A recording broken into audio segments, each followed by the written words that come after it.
Now, integrals involving exponential and trigonometric functions. Well, let's see, we have this. Over here, three functions are being multiplied. E to the power x, sine x, and cos x. How do we do this? Well, we'll have to apply an algebraic identity.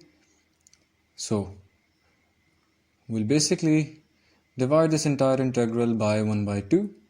By 2 actually, multiply the entire integral by 1 by 2, and we'll also multiply the entire integral with 2, so that basically the entire value of this function remains the same as the original one in the question. Now since we have this, now you can apply the algebraic identity, which states that 2 sine x cos x is equal to sine 2x.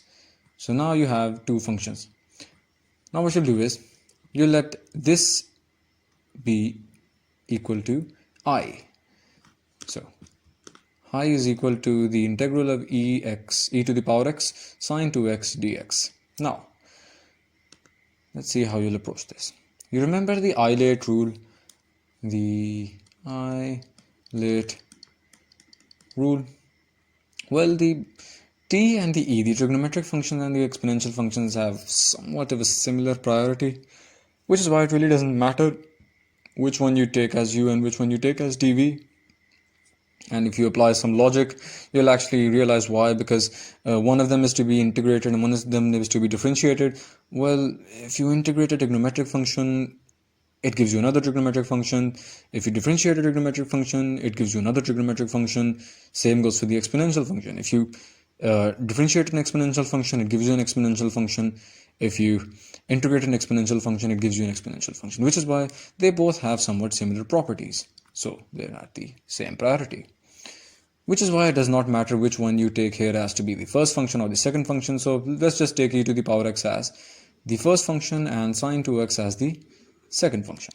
Now you remember how to do integration by parts. I will not explain it again, but just a reminder that how to do it is, remember this formula, that if you have the integral of u dv, you'll let that be equal to u v minus the integral of v du. And over here, u is equal to e to the power x and dv is equal to sine 2x dx. Now you'll just do all the integration and differentiation yourself. I'm not going to explain it, but this is basically what you get when you do the integration by parts of I. And now you have to do another integration by parts of this. And once you do that, you'll realize, oh obviously, and you'll take this 1 by 2 outside. And this not this 2 in the denominator, well, you'll take it out as a constant.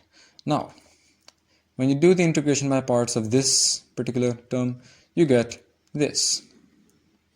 And now, once you do all the calculations, this is what you get. And now you realize that this term over here is basically just equal to I, because I is equal to the integral of e to the power x sine 2x dx. So you'll substitute I in its place. So this is what you get. And there's constant of integration as well. So now you can take this minus 1 by 4i to the left hand side. And so you get this. In the end, you find out that 5 by 4i is equal to this entire term. And now you can basically just cross multiply to find the value of I. And that just becomes this. Basically, 4 will be multiplied with the numerator of the right hand side and 5 will be multiplied with the denominator of the right hand side. So this is what you get eventually. Now you found the value of I. And upon further calculations, basically this 10 becomes a 5, this 4 becomes a 2, when cancelled with 2. This becomes, when you divide this by 4, it becomes 5. When you divide 4 by 4, it becomes 1, and so forth. The simplification, really. So, from equation 1, you remember that the original integral was equal to 1 by 2i. Well, 1 by 2, and this is I. And basically now, upon further calculation, you can take this 5 and this 5 outside to get 1 by 5 over here, and you can take this 1 by 2 on the other side, and so you get this entire term. And so when you apply further trigonometric identities, you can replace the original one with this, and you get sine 2x over 2 over here. And now you can replace this 1 minus 2 sine square x with this term, because of this negative being multiplied with this 1 and this negative 2 sine square x. So the 2 sine square x becomes positive and this 1 becomes negative. This is why you have this. That's it really.